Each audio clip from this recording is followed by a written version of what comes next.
Muito bem, então hoje a gente vai discutir o seminário 11, que são os 4 conceitos fundamentais.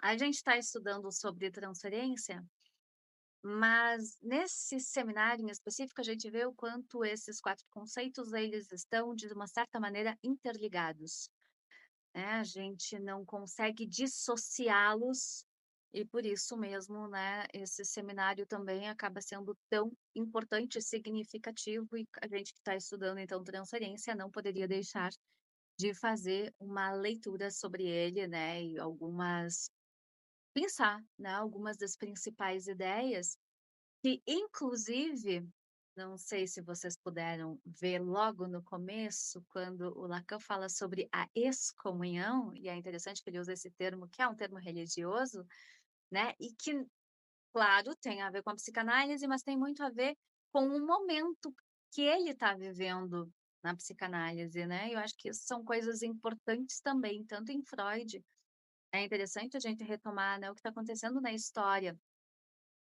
naquele momento, né, porque diz também muito do desenvolvimento da própria teoria, e aqui de uma certa maneira também tem essa retomada, né, quando ele fala então sobre essa excomunhão, que é o momento em que ele é desligado da IPA, né, e ele tem aí várias críticas à IPA, porque diz que a IPA está também transformando a psicanálise em uma religião, quer dizer, um dogma, né, e que o que eles fazem é uma replicação daquilo que o Freud, já tinha proposto, né, e o Lacan então faz essa releitura, mas ele diz o quanto ele segue absolutamente fiel, tanto que a gente vê, né, ao longo de todo o seminário, ele não deixa em nenhum momento de retomar, né, os textos principais e da onde ele parte para fazer essa releitura tomada pela experiência, né, então é muito interessante o quanto ele, consegue fazer realmente trazer isso, né, para esse momento atual em que ele está, vivendo, né, a psicanálise no consultório, e que a gente também consegue trazer, né, pra nossa própria experiência e que radicalmente é exatamente o que o Freud fazia, né, não é por acaso que tem uma primeira e uma segunda tópica, né, senão ele continuaria fazendo sempre a mesma coisa desde o começo, e não foi isso que aconteceu.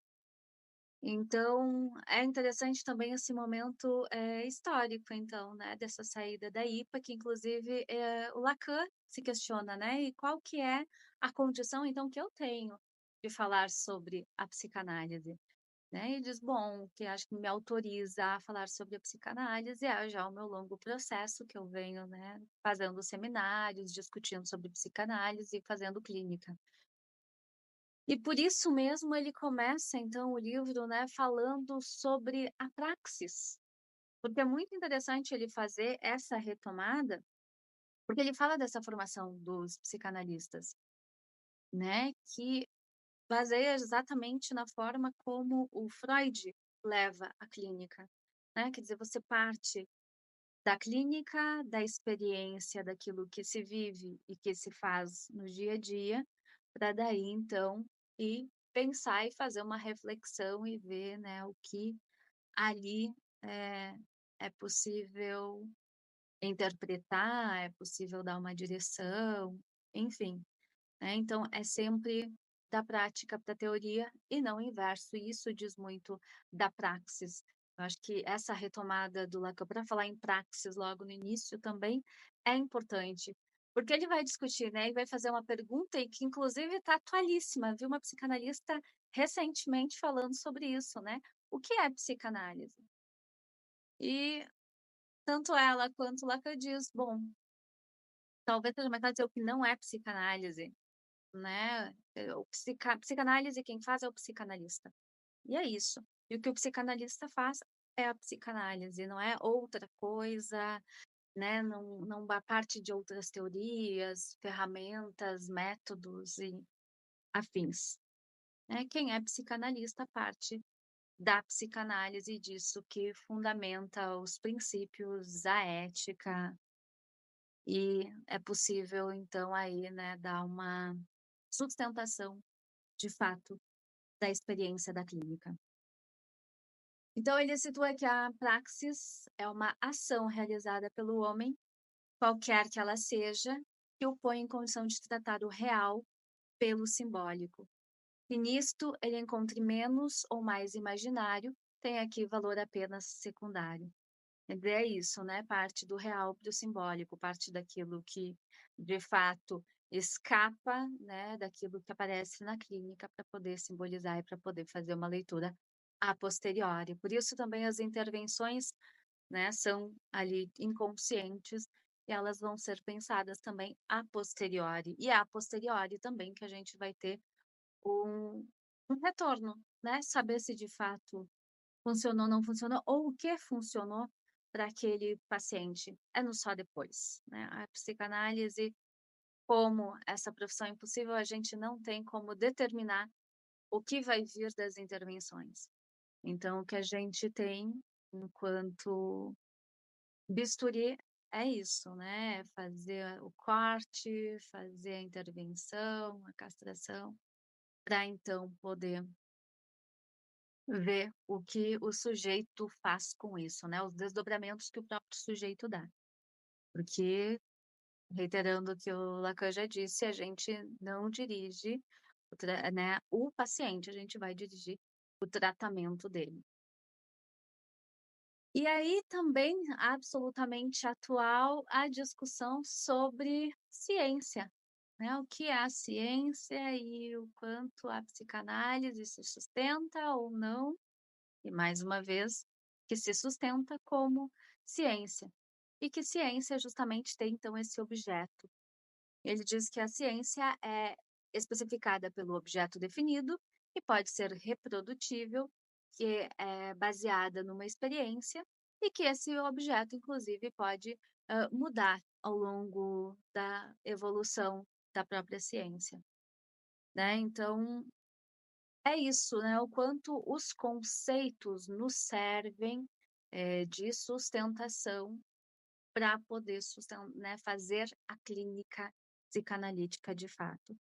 Então ela não é reprodutível no sentido de reproduzir exatamente os mesmos efeitos para todos os sujeitos, mas de que cada um possa encontrar a sua saída, e ali, então, essa indicação do que seria a cura. Né, de poder sair, abrir mão desse sofrimento, de uma repetição e desse gozo do qual faz ele sofrer.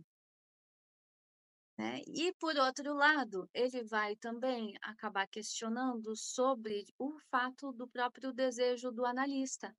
Ele pontua, né, é interessante que nas demais campos de saber, ninguém se pergunta qual é o desejo daquela pessoa que está ali trabalhando de um físico, ninguém fala do desejo do físico em ser físico. No entanto, para a psicanálise é absolutamente importante e tem que estar no cálculo o desejo do analista, né? E pensar sobre o desejo do próprio analista, e no caso a caso, assim como as sessões e os pacientes, no caso a caso, o analista também vai sustentar o seu desejo de forma singular, né? Sustentar a sua clínica e o seu próprio estilo e o quanto isso é importante.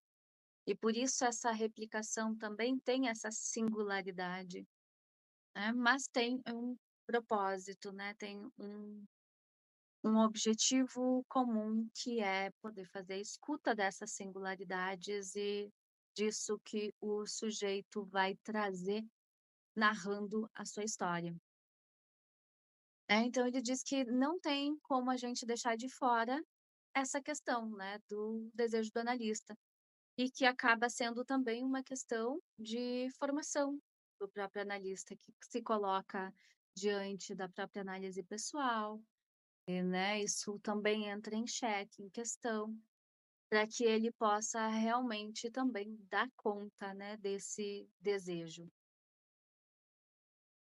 E aí ele também acaba questionando sobre o próprio desejo do Freud, né, o quanto é o desejo dele também que move a construção de uma clínica psicanalítica, né, o movimento que ele faz de uma saída de uma clínica que era da hipnose, né, que tinha todo um outra organização e outros bisturis, outros modos de intervenção e, obviamente, outros efeitos aos quais ele não mais estava satisfeito, então ele acaba também entrando nesse campo da experiência. A partir desse campo da experiência, surge o que ele chama de inconsciente, que é então a porta de entrada para a clínica psicanalítica. E o Lacan faz referência que é o próprio Freud quem acaba também já trazendo como conceitos fundamentais o inconsciente, a repetição, a transferência e a pulsão, que é o que a gente vai ver no encontro de hoje também no próximo, né? E ver onde aí esses conceitos se entrelaçam e onde eles acabam também fazendo sentido para a gente, inclusive, poder compreender melhor também o próprio conceito da transferência. E esse caminho inconsciente, propriamente freudiano, é que eu vou destacar parte do texto do seminário, ele diz que foram as histéricas, então, que ensinaram Freud, né? E aí faço entrar o desejo da histérica, ao mesmo tempo que indico que Freud não ficou nisso. Quanto ao desejo de Freud, coloquei-o num nível mais elevado. O campo freudiano da prática analítica permanecia na dependência de certo desejo original, que tem sempre um papel ambíguo, mas prevalecente na transmissão da psicanálise. Então, até a própria produção do Freud, né, na escrita dele dos casos, no esmero que ele teve na construção dessa teoria e na participação dos congressos, que fez com que a psicanálise pudesse passar por essa transmissão, né, de alcançar outros lugares, que também era uma das coisas que o Freud almejava.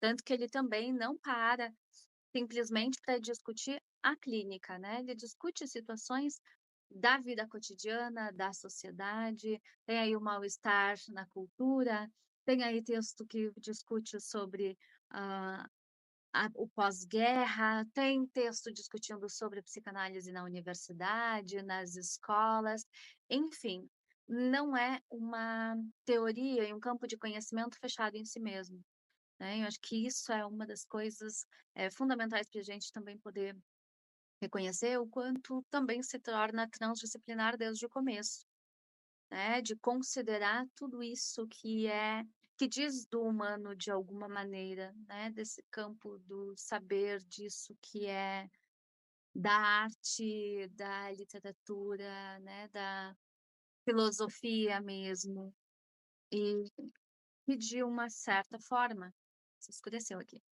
que de uma certa forma diz sobre os sujeitos, né? E que permite poder pensar sobre os sujeitos também.